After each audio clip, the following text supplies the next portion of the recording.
नमस्कार, मैं हूँ रवि सिंह और आप देख रहे हैं एटीएन लाइव सिवान।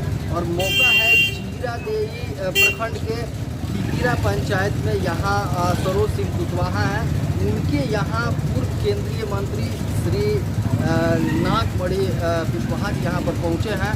उन्होंने सबसे पहले रोड के माध्यम से सिवान आए और जो दिवंगत हैं पूर्व सांसद डॉक्टर मोहम्मद शहाबुद्दीन के पैतृक आवास पहुँचे और उनके जो पुत्र हैं ओसामा साहब, उनसे लंबी बात हुई।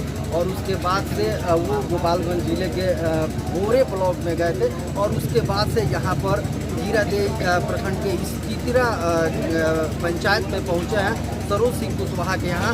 और इनसे हमारी बात होगी, आपको हम दिखाएंगे।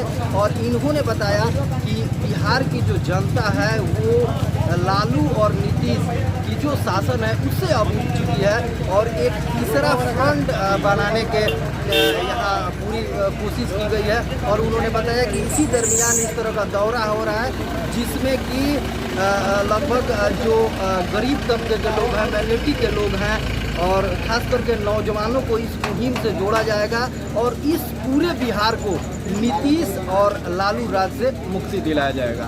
मैं रवि सिंह।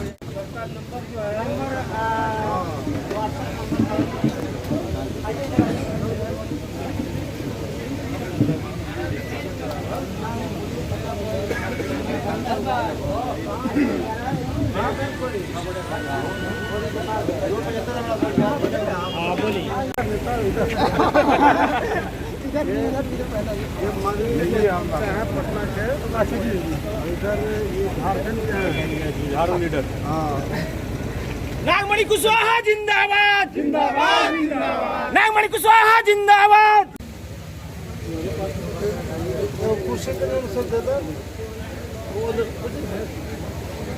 एगो चेयर उधर से हाँ विराट बैठो, विराट युवा नेता चलो इधर 4 बजे बाद लोग चाहिए चलो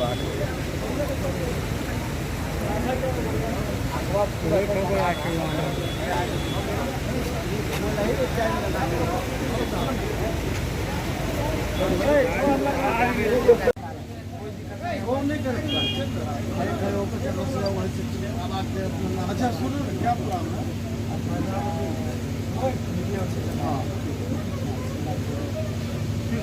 ये प्रश्न वो नहीं है, प्रश्न ये है कि 15 साल लालू जी का शासन और 15 साल नीतीश कुमार के शासन से आम जनता छूट हो चुकी है। बिहार में शिक्षा स्वास्थ्य बिल्कुल चौपट हो गया है और एक नया पैसा भी अभी दोनों से कोई उम्मीद बिहार की जनता को नहीं है। चूँकि प्रॉपर विकल्प नहीं बना है इसलिए लाचारी में यहाँ की जनता कभी लालू जी को वोट कर देता है, कभी नीतीश की पार्टी को वोट दे देता है। तो बिहार में नया समीकरण हम लोग बनाएंगे और हर कास्ट के लोग को लेके चलेंगे। जहाँ तक शहाबुद्दीन साहब का सवाल है, उनके साथ आरजेडी बहुत ही अत्याचार जुल्म करने का काम किया। एक और शहाबुद्दीन साहब आउट एंड आउट राजद के लिए लालू जी के लिए उन्होंने काम किया और शहाबुद्दीन साहब के साथ उल्टा इन लोग का व्यवहार हर दृष्टिकोण से रहा है। मैंने बहुत बात आज बताया। और ओबामा और ओसामा बाबू जो हैं, जो शहाबुद्दीन भाई के वालिद हैं, पुत्र हैं और नौजवान आदमी हैं।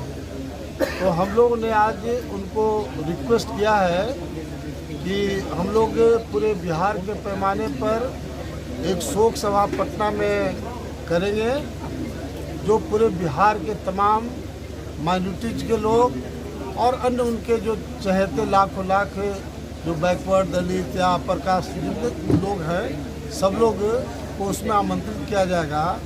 और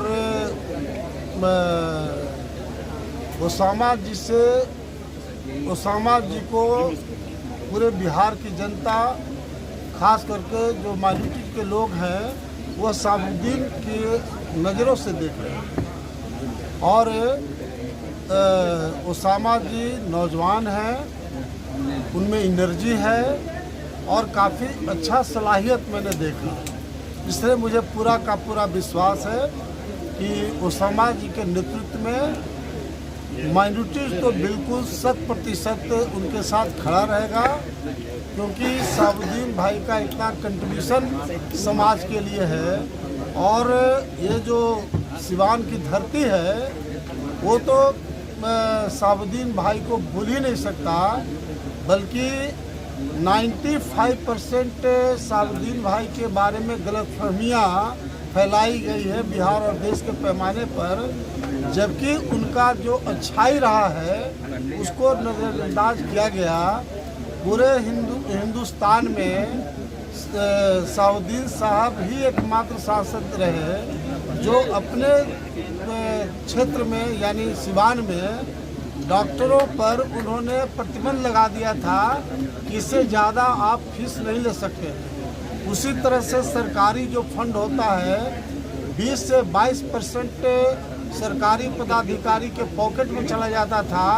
शहाबुद्दीन साहब ने एक लाइन में कह दिया था कि भाई कोई एक नया पैसा सरकारी पदाधिकारी हेरा फेरा नहीं करेगा। शहाबुद्दीन साहब के जो तो आम जनता के बीच जबरदस्त काम हुआ। तो शहाबुद्दीन साहब का बहुत सारी जो अच्छाई है उसको हम लोग पूरे बिहार और देश के पैमाने पर जिस तरह शहाबुद्दीन साहब ने राजद में रह के शुरू से उन्होंने रहे और तेजस्वी जो कि विपक्ष के नेता हैं उनका न आना, और आप उनसे मिले हैं, क्या उनके प्रशंसक भी में काफ़ी नाराज़गी है, इसका क्या प्रभाव होगा? भाई पूरा बिहार का खास तौर से माइनॉरिटीज के लोग तो 100% खिलाफ इसलिए हैं कि जहां उन पर एक तरह से गांव में जो अटैक किया गया था पुलिस के द्वारा, मैं उसका CBI से जांच का मांग किया हूं। और हालांकि बिहार का बच्चा समझता है कि किसने षड्यंत्र किया है।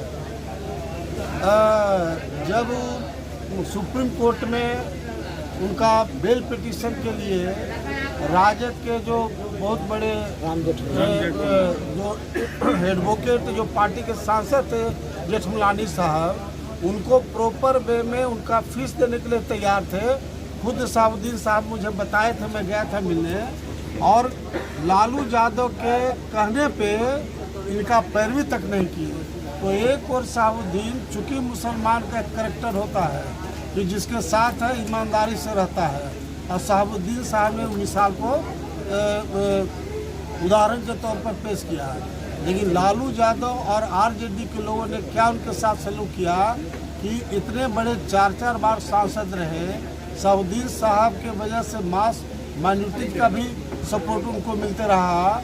और आज तक लालू यादव या तेजस्वी यादव जी है, अब ये जो उनका तेज प्रताप है, उसका कोई राजनीति में मतलब नहीं है।